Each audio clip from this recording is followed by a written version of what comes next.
This is something many of you have begged me to tell stories of school lockdowns, those moments when the safe haven of classrooms and hallways twist into scenes of dread and panic. I have gathered 5 such stories, real and chilling places where young lives were caught in terror, where the ringing of bells was drowned out by screams and silence grew heavy in the air. The first story unfolds on a Friday afternoon in calculus class.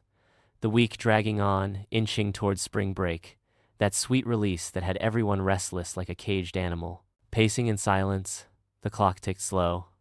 The 7th period felt like an eternity, but our teacher was a laid-back kind of guy. He knew how to keep us calm. No tests that day. So, instead of lecturing, he pulled up Sporkle, Calm, a website full of little games and quizzes.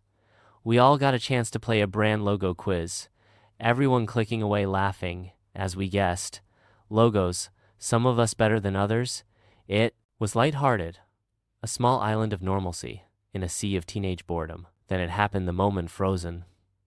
Like a photograph etched in my mind, the dean's voice broke through the loudspeaker. It was frantic, panicked, his tone dripping with terror. "This is not a drill lockdown now," he barked the words, slammed into us like a fist. The playful energy drained away in a heartbeat. I felt chills crawling over my skin, goosebumps like tiny hands gripping my arms. The teacher suddenly wasn't the laid-back man we knew. Instead, he turned off the lights, ushered us quietly to the back corner of the room. We sat in silence, the darkness swallowing the edges of the classroom, a quiet so thick it pressed against our ears. Then the usual hum of electricity vanished. The power cut off. The soft buzzing from the panel at the back of the room stopped dead. All of us exchanged glances, our eyes wide with fear. The weight of the unknown pressed heavy on our chests. Then came the screaming. A guttural, raw scream, like something out of a nightmare, echoed down the hallway. I could hear the pounding on the lockers, the sound of a man losing his mind. The 2 girls near me broke down crying, and their tears spread like wildfire, making the fear in the room almost unbearable. The man screamed horrible things. "I will kill all of you." The voice was unhinged, wild and merciless. The banging moved closer. The lockers gave way to the classroom door, and panic exploded. The girls screamed a high, piercing sound as the man slammed on the door. "Open up," he shouted. We shrank further into ourselves, trying to be invisible shadows in a night that was no longer safe. Minutes dragged on like hours, until finally the screaming stopped and the man's footsteps faded into silence. The dean's voice returned on the loudspeaker, this time calm but heavy. A mentally unstable man entered the school, assaulted a staff member at the front desk. She escaped, but the men may be armed. Do not leave your classrooms. Keep doors locked. The words felt like a warning etched in stone. Rumors spread that night. A janitor found the man sleeping in a storage closet at the back of the school, a .44 Magnum pistol tucked into his pocket. But by the time police arrived, he vanished, like smoke into the night. No one ever knew what happened to him. Some say he disappeared into the woods. Others whisper that he still roams the shadows waiting for another chance to strike. The terror lingered long after the lockdown ended. We all felt the weight of it deep in our bones. The second story takes place early October. The sky was heavy, with rain and clouds, the kind of day that presses down on your spirits. During first lunch period, we heard 4 loud, booming sounds. Some thought it thunder, but the screams quickly drowned out. Any thoughts of weather panic exploded when campus security stormed in, shouting for everyone to get into the multipurpose room. It was huge with glass walls, but the curtains were quickly drawn, shutting out the world outside. Adults stood guard at every exit, and kids whispered frantically, trying to piece together the nightmare unfolding. We learned a man across the street barricaded himself inside his house, threatening violence and death. He was mentally unstable, watching the school with twisted eyes. He was also a registered sex offender, a detail that sent chills down our spines. The multi-purpose room felt like a cage, a giant glass box trapping us in fear. An hour passed like a lifetime. We could see little from behind the curtains, but the tension was unbearable. My friend, Eric, told us the man was known for his violence, and his past was darker than anyone imagined. Then Brandy, a friend who lived next door to the man, told us something worse from the previous Halloween. She saw him at his window, cutting his arms, writing bloody threats like, "Don't come here or I'll kill you." Most thought it was a sick Halloween joke, but now we knew it was a cry for help, or a warning from a mind breaking at the edges. That lockdown ended slowly, with officers escorting us back to classrooms, one by one. The fear was etched deep. We knew this man lived near us in the shadows, a reminder that terror is often closer than we want to believe. The third story is mine, a personal one, from the bowels of my old high school's basement, a place cold and messy with wires and servers, but also a small office that was a refuge. Air-conditioned, a tiny luxury in a school that never cared for comfort. One day during lunch, I got a call from the front office, a lockdown. The words sliced the air, someone possibly armed inside the building. My coworkers gone upstairs. I was alone. I turned off the lights in the office. It had no door, only an open archway, and the basement exit didn't lock, a small prison. I sat there in darkness texting friends who wouldn't answer my phone silent, except for the hum of my own breathing. Then the basement door creaked open, footsteps echoing through the cold room. A shadow moved closer. I crawled under my desk, heart pounding like a drum. I was frozen in fear. Every noise could be my last. Then a text dinged on my phone. A gunshot rang out, ricocheting in the darkness. I was terrified, trembling. The shadow grabbed my arm, pulled me up. It was a man in red plaid jeans. "Cap," he whispered. He was hiding too. Said he came to pick up his son. But a text warned me he was the shooter.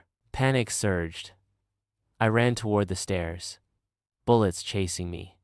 Police waited at every exit the man caught before he could do more. Mr. Buckley, a teacher, was shot, but lived. The sound of that gunshot echoes in my mind forever, a reminder of how quickly safety can vanish. The fourth story happened. One dull November afternoon, a stranger entered, screaming threats. The lockdown sounded fast. Sirens approached, but the screams echoed in sterile hallways. Boy. Near the library saw him, eyes, wild face twisted in rage or pain. The man moved like a nightmare between rooms. The classrooms locked, tight hearts racing. The boy remembered a door left open, a sliver of hope, but fear held him still. Officers swarmed the school, finally capturing the broken man, a hollow shell haunted by demons, invisible to all, until he exploded into madness. The silence that followed was heavy. No one spoke much after the ordeal. The school held its breath, long after the lockdown ended. The fifth was on a freezing January morning, barely after school started. The alarm blared, locking every room windows, barred footsteps, heavy in the hall.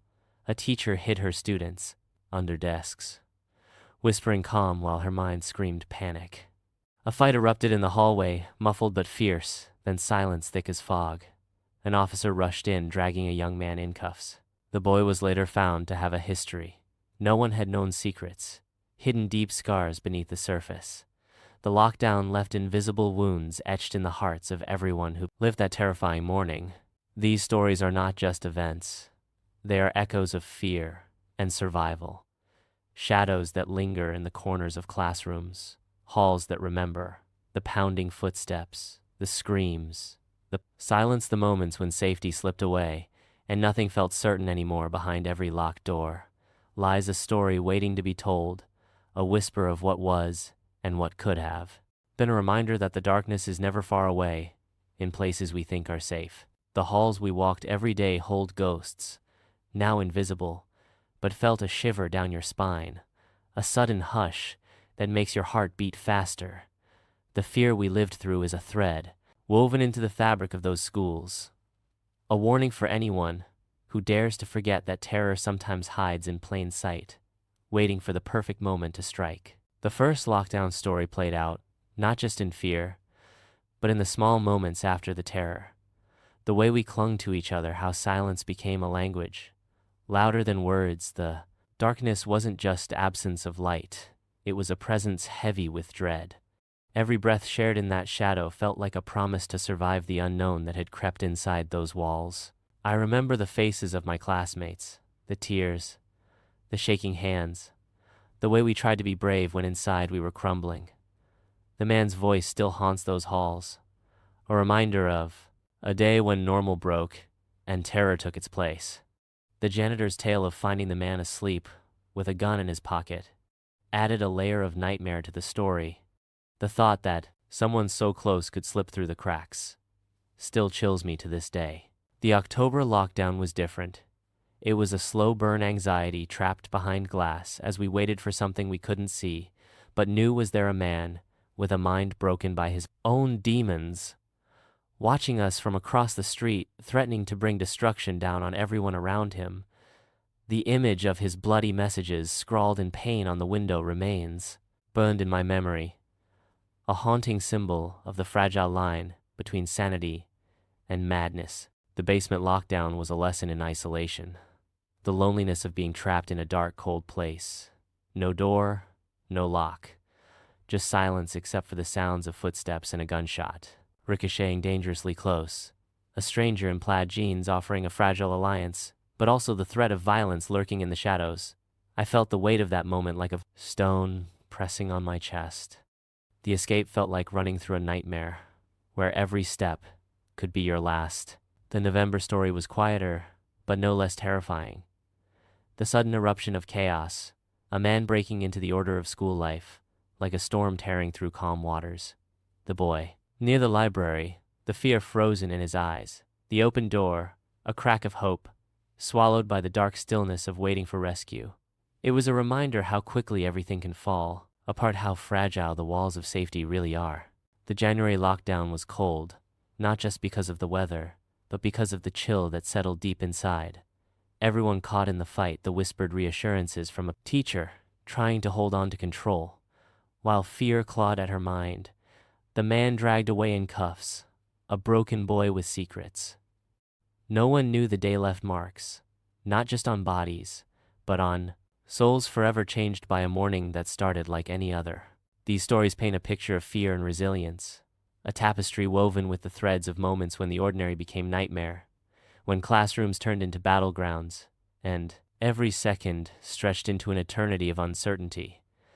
They are reminders that behind the laughter and lessons, the bell and books, lies a world where darkness waits patiently for its turn to step into the light. We must never forget the chilling screams, the pounding footsteps, the whispered prayers in the dark corners, the tears shed quietly behind locked doors, the strength found in silence, the bravery born from terror. These stories are a warning and a memorial, a testament to the fragility of safety and the fierce will to survive against the shadows that sometimes find their way in.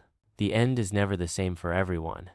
Some find hope, some find scars, some find only questions that linger like a cold wind down empty hallway.